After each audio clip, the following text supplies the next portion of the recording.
Viewers, আজকে আরেকটি গুরুত্বপূর্ণ মেডিসিন নিয়ে রিভিউ করব। মেডিসিনটির নাম হচ্ছে টুফেন সিরাপ। এর মূল উপাদান হলো কিটোটুফেন ফিউমারেট।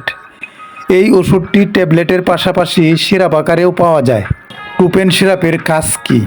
শিশু বাচ্চাদের টুফেন সিরাপ কেন ব্যবহার করা হয়, কিভাবে খাবে, বিশেষজ্ঞ ডাক্তাররা কেন এই ওষুধটি প্রেসক্রিপশন করে থাকেন, যে সকল শিশু বাচ্চাদের প্রচুর পরিমাণ শ্বাসকষ্ট রয়েছে, অ্যাজমা রয়েছে, ঠান্ডাজনিত কারণে হাসি কাশি, যারা দীর্ঘদিন ধরে অ্যালার্জিক রাইনাইটিস, নাক দিয়ে পানি পড়া, চোখ লাল হয়ে যাওয়া, চোখে চুলকানি বা অ্যালার্জিজনিত কারণে কাশিতে ভুগছেন, তাদের জন্য এই টুফেন সিরাপটি খুবই গুরুত্বপূর্ণ ভূমিকা পালন করে থাকে। পাশাপাশি অ্যালার্জির কারণে প্রচুর পরিমাণ চুলকানি হওয়া, চামড়া ফুলে যাওয়া, চামড়া লাল বর্ণ হওয়া, পাশাপাশি ব্যথা অনুভূতি হওয়া, এছাড়াও ধুলোবালির কারণে আমাদের প্রায়ই ঠান্ডা, নাক দিয়ে পানি পড়ে, চোখ দিয়ে পানি পড়ে, ঠান্ডাজনিত কারণে জ্বর থাকে, তাদের ক্ষেত্রেও এই টুফেন সিরাপটি ডাক্তাররা প্রেসক্রাইব করে থাকে।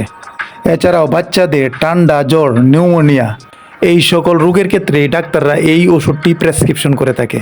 টুফেন সিরাপ আপনার বাচ্চাকে কিভাবে খাওয়াবেন সেটি এখন বলে দিচ্ছি।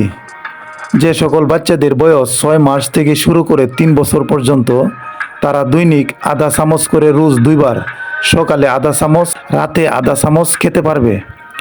রোগের তীব্রতা অনুযায়ী ঔষধের ডোজ নির্ধারণ করা হয়, তবে এর ডোজ বাড়ানো যেতে পারে। 3 বছরের উপরে যে সকল বাচ্চাদের বয়স, তারা দৈনিক 1 চামচ থেকে শুরু করে 1.5 চামচ পর্যন্ত 2 বার খেতে পারবে। এই ওষুধটি বাজারজাত করেছে ভ্যাকসিনকো ফার্মাসিউটিক্যাল লিমিটেড। এটির মূল্য হলো 75 টাকা। টুফেন সিরাপটি খাওয়ার পর যেসব পার্শ্ব প্রতিক্রিয়া দেখা যায়, ঘুম ঘুম ভাব, দুর্বলতা, মাথা ঘোরা, মাথা ব্যথা, জীবাণু, এই ধরনের সমস্যা দেখা দিতে পারে, কিন্তু সবার ক্ষেত্রেই পার্শ্ব প্রতিক্রিয়া দেখা যায় না।